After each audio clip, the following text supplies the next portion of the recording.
Hello, class. This is an example video for Unit 5.1. In Unit 5.1, we are learning about the simplification of a force and couple system. And to demonstrate this problem, we are going to be looking at problem 4-109 in the 13th edition of the book. And the diagram, it looks kind of like that. You got this beam sticking up out of the ground. It's got a couple of forces acting on it.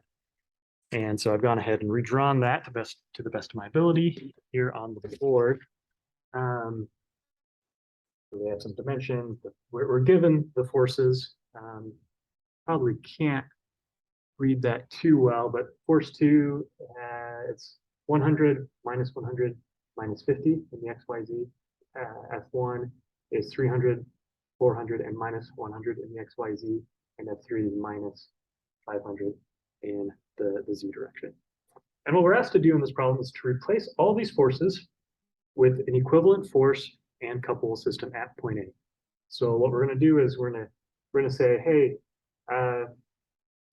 instead of having these three forces, we're going to replace them with just one force and one couple moment, or just a pure moment acting at point A, right? So the idea is that when you replace all these forces with a single force and couple at point A doesn't feel the difference. To point A, it's the exact same. He's filling the same forces. He's filling the same moments. So it's a way to represent a system in a more simplified way, right? So how do we do this? Well, what we need to do is we need to find our resultant forces and our resultant moments. Or our resultant force and resultant moment, I should say. So let's start with resultant force. We're more familiar with that. So the resultant force is just going to be F1 plus F2 plus F3. And since we're given all of these, there's not much to it. So I trust that you can plug in the XYZ values and add up the XYZs. And what you get is 400 I plus 300 K and Y minus 650 in the Z direction. And that has units of newtons. And that's actually the first part of the answer. This is the equivalent force that we could apply at point A. In point A, right, wouldn't know the difference. Point A would fill the exact same forces acting in the system, right? So now the trickier part is the equivalent moment.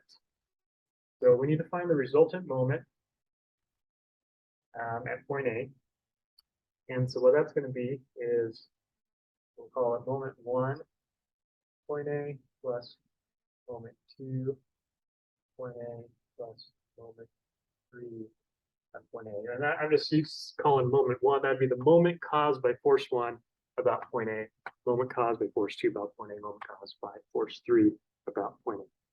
So let's break these down one by one. So equation 1, it's an important one. We're going to come back to it. So let's start by finding moment 1 about point A. So that's going to be the position vector from A to where moment 1 acts, which is at point B, crossed with force 1. And if we set up that cross product, it looks like this. I, J, K. RAB is just 12 meters in the Z direction. So that's really easy. 0, 0, 12.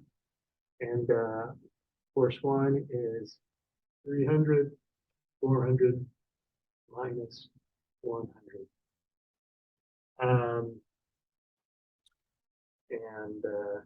If we've done the cross product enough now that I trust you know where to go to solve this. So I'm not going to show all the math. What you end up with is moment 1 A equals minus 4,800 X plus 3,600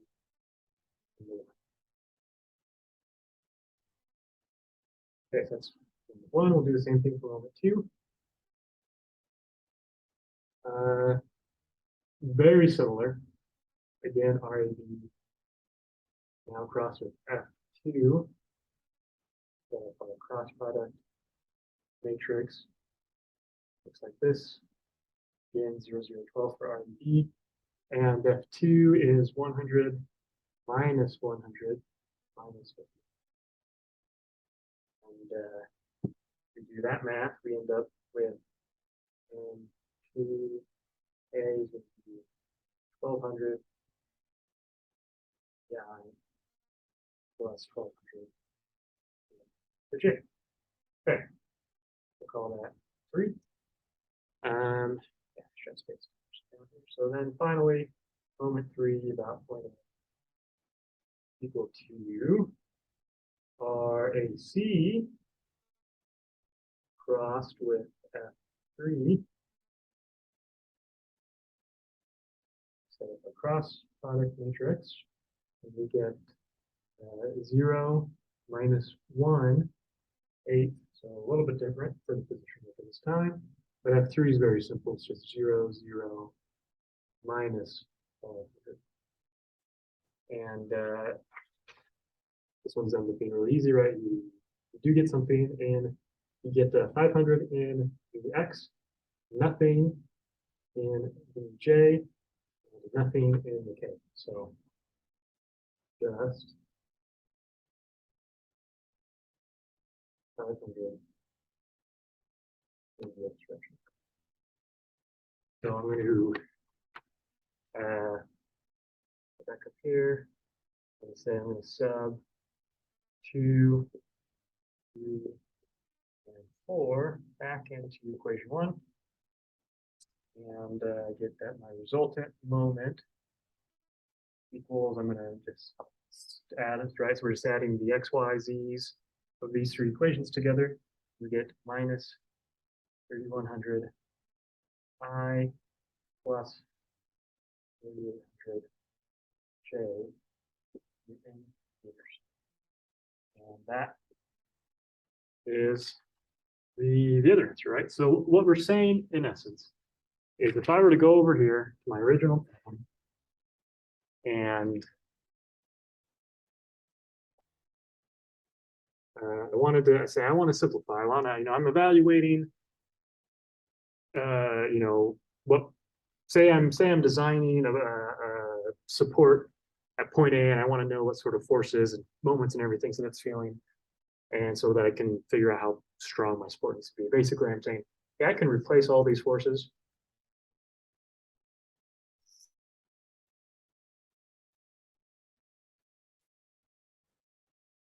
with an equivalent force. Right, maybe that looks kind of like this.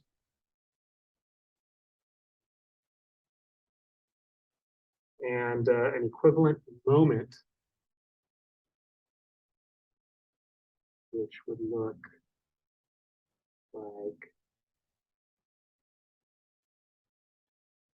this.